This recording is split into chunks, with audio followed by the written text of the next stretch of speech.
Hey, you! Hello everyone, welcome to Retro Punk Gaming with me Matt, and today it gives me great pleasure to say that I am looking at the Carmageddon Reincarnation pre-alpha release, and I've been so excited about playing this game for so long, ever since I heard that they were going to make it and they announced it, and I've been following all the little sneaky peeks into the development and all the little videos they've released, and also the sketches and things that came out first for the different cars and different characters and the different ideas they had for levels and bits and pieces, and I've just been so excited about playing it.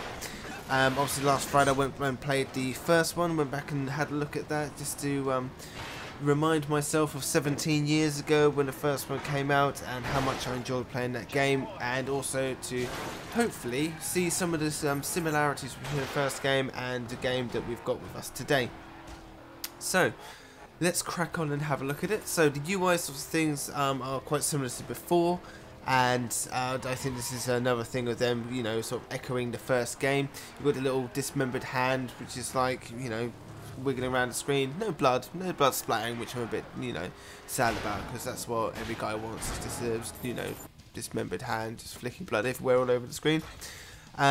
You've got sort of the grid selection and stuff like that as you had from the first game. The other thing is the music. They've obviously, I don't know if this is going to stay later on or whether they, you know, they're getting new music or what, but they've got the old school Carmageddon music, which is the Fear Factory stuff. And I'm a big metal fan myself, so having Fear Factory on there is great for me. Metal, guns, cars, explosions, all that sort of stuff that makes a game good for a 10-year-old boy is fantastic for what I want now. Other things about the game, so actually getting into there now, the new Eagle looks absolutely great. Obviously I saw quite a few different sort of designs for the Eagle, but I'm very pleased with this one. Again, it looks quite similar to the first one with the blades running across the top. The graphics look absolutely fantastic, and the kind of detailings. There's also the little things like the little flap deployment that you get on the rear wing and on down the sides and stuff like that, and on the roof. It just gives everything a little bit more, you know, interesting edge, and I think that looks absolutely fantastic on the new car. The opponents and stuff like that, you've got the classic opponents on here. There's Cutter, there's Screwy Louie, there's Otis P. Jive Funk, I think his name is. I can't remember. You've got Psycho Pitbull in the Tonemeister, and I can't remember the one. I think it's Foul or something like that. But anyway, the detailing them looks absolutely fantastic as well. I've, you know, enjoyed smashing the crap out of them for a while. No one could tear me away from this the other day when I was playing with it. I was just, you know, just gone for ages. Not about being a 10-year-old boy smashing the crap with this stuff.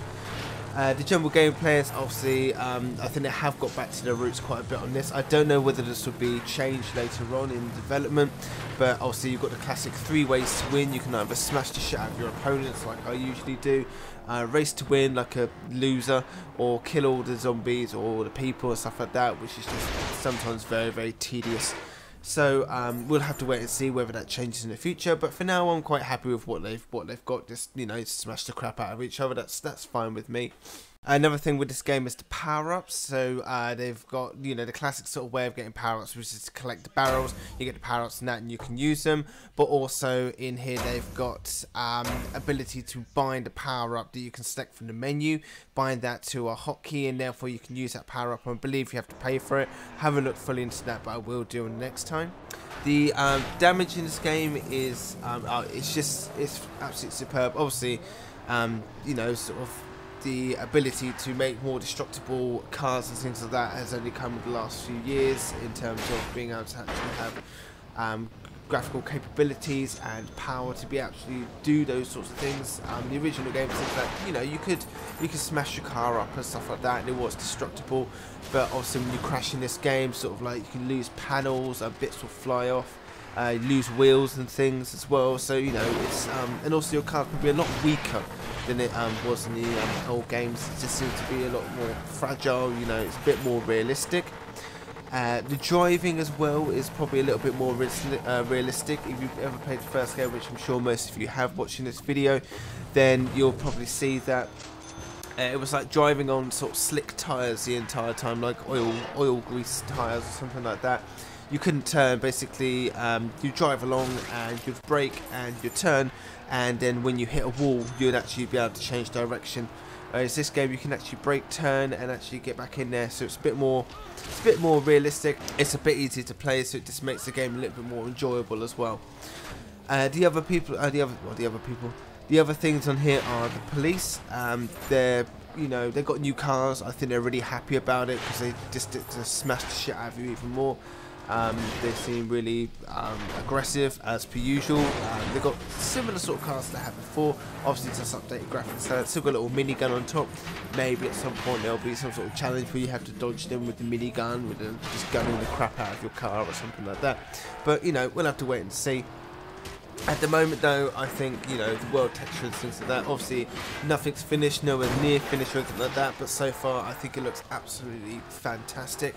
I'm really pleased that they've done this pre-alpha release to actually show, they are making progress with it, and all our, waiting is actually being rewarded now, and it's going to be fantastic once it's done. The one level we've got to play on at the moment looks really cool. But as I say, it's nowhere near finished, but the physics and things like that are pretty good. I've had no problems while playing this game so far, and I've probably played it for a couple of hours or so, and I haven't come across any major sort of glitches or bugs or anything like that. So I think they've done a really good job, and I just can't wait for more to come out. The other fantastic thing is I'm actually using an Xbox 360 controller to play. So they've actually got the Xbox 360 controller support in there as well, and although I feel I should be playing this with a keyboard, it is really nice to play with a controller.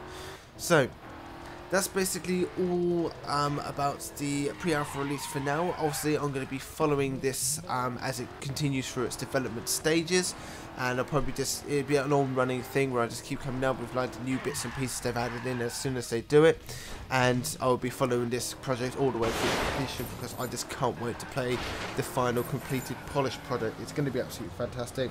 I really want to be a part of doing all these bits and pieces and actually be a part of following the production of this game, and I'm really pleased that they're making it. So thanks to everyone, thanks for watching, and I'll see you next time. Bye.